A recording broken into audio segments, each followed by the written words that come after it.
Ramadan, a month of reflection, generosity, and spiritual growth for Muslims worldwide.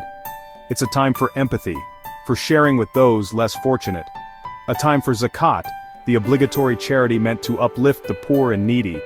But what happens when this sacred duty is twisted? What happens when the spirit of Ramadan is betrayed for personal gain? That's what we'll uncover tonight. Dubai, known for its glittering skyscrapers and luxurious lifestyle, attracts workers from all corners of the world. They come seeking a better life, drawn by promises of fair wages and opportunities. They come ready to work hard, to provide for their families back home. But for many, the Dubai dream quickly turns into a nightmare.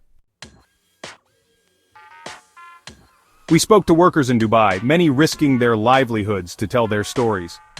Their experiences paint a grim picture, a stark contrast to the glitz and glamour Dubai projects. These workers, many observing Ramadan, face agonizing conditions.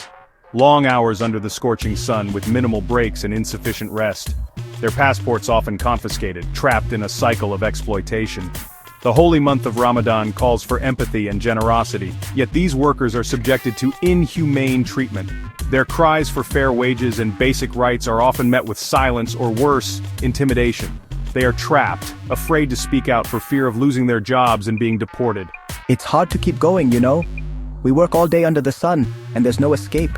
Ramadan should be a time of peace, but for us, it's just more suffering. They take our passports, and we can't leave. We're stuck here, with no way out. These workers, many of whom haven't seen their families in years, endure deplorable living conditions. Cramped and unsanitary dorms, a far cry from the luxurious accommodations enjoyed by many in Dubai.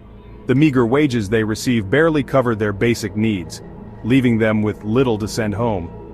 Ramadan, a time for spiritual reflection, becomes a struggle for survival. The exhaustion from long hours under the scorching sun makes fasting even more grueling. Many are forced to break their fast with just scraps, their bodies starved of proper nourishment.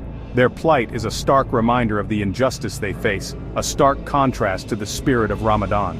We live in small rooms packed with people. There's no privacy, no comfort.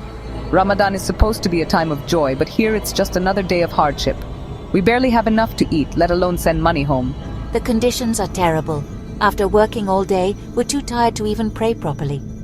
Fasting is so hard when you're this exhausted. Sometimes, we have nothing but a piece of bread to break our fast.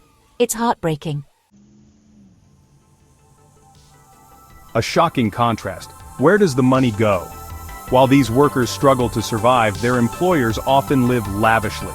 Luxury cars, designer clothes, extravagant vacations, a lifestyle funded by the sweat and toil of their exploited workforce. Zakat, meant to alleviate poverty, is allegedly misused. Instead of reaching the needy, it lines the pockets of those already living in opulence. This is not the spirit of Ramadan.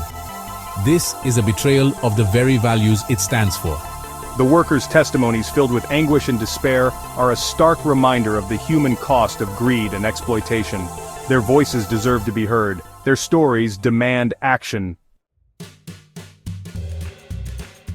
A call to action, breaking the silence, demanding justice.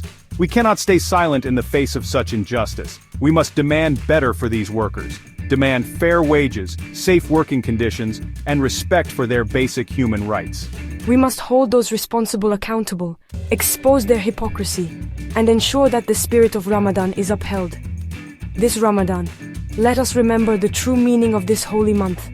Let us show compassion for those who are suffering. Let us be their voice and demand justice for their plight. Let us work together to create a world where everyone is treated with dignity and respect. A world where exploitation has no place, especially during a time of reflection and generosity.